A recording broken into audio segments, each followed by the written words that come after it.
श्रीगोंद्यासाठी काय विजन आहे, अगदी जाता जाता नक्कीच विचारायचं.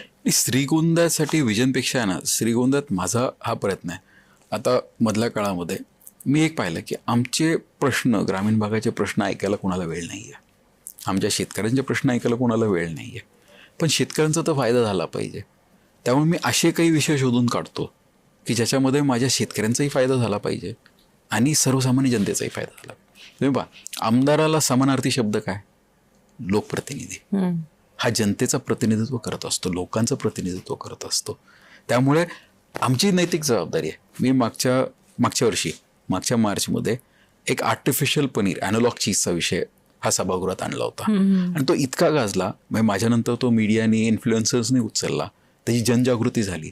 तेव्हा अनेक जणांनी तर पनीर खाणं बंद केलं आणि आर्टिफिशियल पनीरवरती कंट्रोल आल्यामुळे त्याचा असं पाहिलं तर असं वाटतं की हा प्रश्न माझ्या मतदारसंघाशी निगडीत नाहीये, हा संपूर्ण महाराष्ट्राशी निगडीत आहे, देशाशी आहे, देशाशी आहे, जनतेशी आहे. पण त्याचं मूळ माझ्या मतदारसंघाशी पण निगडीत आहे. माझ्या मतदारसंघामध्ये 5.5 ते 6 लाख लिटर रोजचं दुधाचं कलेक्शन आहे. ॲनालॉग चीज, आर्टिफिशियल पनीर हा प्रश्न मी सभागृहात मांडल्यानंतर दुधाचे भाव हे 2 रुपयांनी वाढले आणि ते कॉन्स्टंट आहेत. दुधाचे भाव पडतात, ज्यावेळेस मॅक्सिमम प्रोडक्शन होतं त्यावेळेस सुद्धा पडले नाहीत, ते कॉन्स्टंट राहिले. माझ्या मतदारसंघात एका प्रश्नामुळे दिवसाचे 10 ते 12 लाख रुपये हे शेतकऱ्यांना यायला सुरू झाले. म्हणजे संपूर्ण वर्षामध्ये आज 35-36 कोटी रुपये माझ्या मतदारसंघामध्ये नव्याने वाढ झालेली आहे. त्यामुळे अचानक मी सगळा बदल तर काही करू शकत नाही, पण जो शक्य होईल आणि जो इनडायरेक्ट किंवा डायरेक्ट बेनिफिट असेल या दृष्टिकोनातून माझा प्रयत्न माझ्या मतदारसंघासाठी असणार आहे. त्यामुळे श्रीगोंद्यामध्ये एक तर सगळ्यात महत्त्वाचं ही जी डेव्हलपमेंट आहे, एकतर आमच्याकडे छत्रपती संभाजी महाराजांचं ज्या ठिकाणी, म्हणजे छत्रपती संभाजी महाराजांना पकडलं गेलं संगमेश्वराला, त्यानंतर त्यांचे हाल झाले, सगळे झाले, आज तिथे स्मारक होतं, आज तुळापूरला मोठं स्मारक होतं आहे, पण मधला प्रवास आपण विसरून गेलो आहे. छत्रपती संभाजी महाराजांना जे 20, 25, 30 दिवस, एक्झॅक्ट कोणाला वेळ सांगता येत नाही, पण 20 ते 30 दिवस जे त्यांच्यावर हाल झाले, त्यांना ठेवलं गेलं होतं, ते माझ्या मतदारसंघातील पेडगाव म्हणून एक गाव आहे, तिथे धर्मवीर गड आहे. पूर्वी त्याला बहादूर गड म्हणायचे, बहादूर शाहने तो बांधला होता.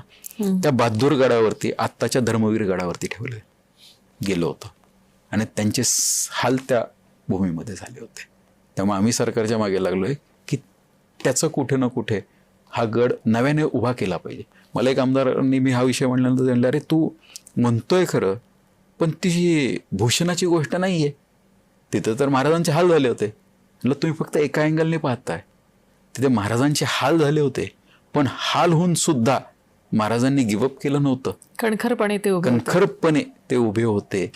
त्याचं स्मारक तिथं झालं.